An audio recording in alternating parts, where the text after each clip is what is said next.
حبايب قلبي وحشتوني كتير كتير. النهارده هنعمل اجمد صينيه سمك، لا من غير شوي والدخان بتاعه ولا مشاكل الزيت والقلي. تعالوا اقول لكم عملت ايه. جبت سمك بولت ونضفته، والتتبيله بتاعته اللي احنا عارفينها توم وفلفل وكمون، وتبلت السمك وعملت فيه فتحات عشان التتبيله تدخل جوه السمك بالشكل اللي انتوا شايفينه.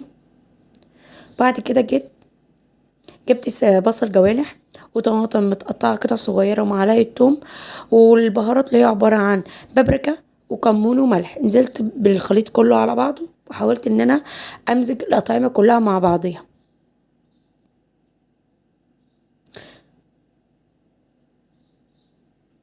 بالشكل ده عشان الاطعمة كلها تاخد من بعضيها. خدت كمية نزلت بها على الصينية اللي هدخلها الفرن، حطيتها تحت السمك.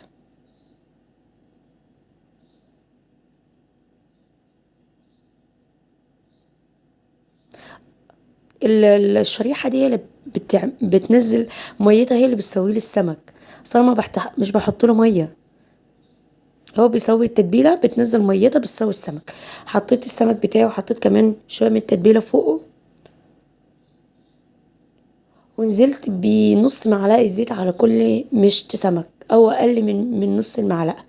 اللي عايز تعملها يعملها، مش عايز يعملها خلاص كده برضه هيستوي. بس هي فايدة معلقة الزيت دي للتحمير، بس تدي تحميرة للسمك.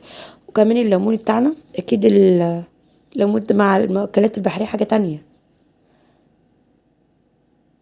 بس ودخلته الفرن على درجة 180 لمدة ربع ساعة، 10 دقايق من تحت و5 دقايق من فوق من الشواية، وطلع لي بالمنظر ده. يا رب الفكرة تعجبكم، مستنية رأيكم، تعليقات. باي باي.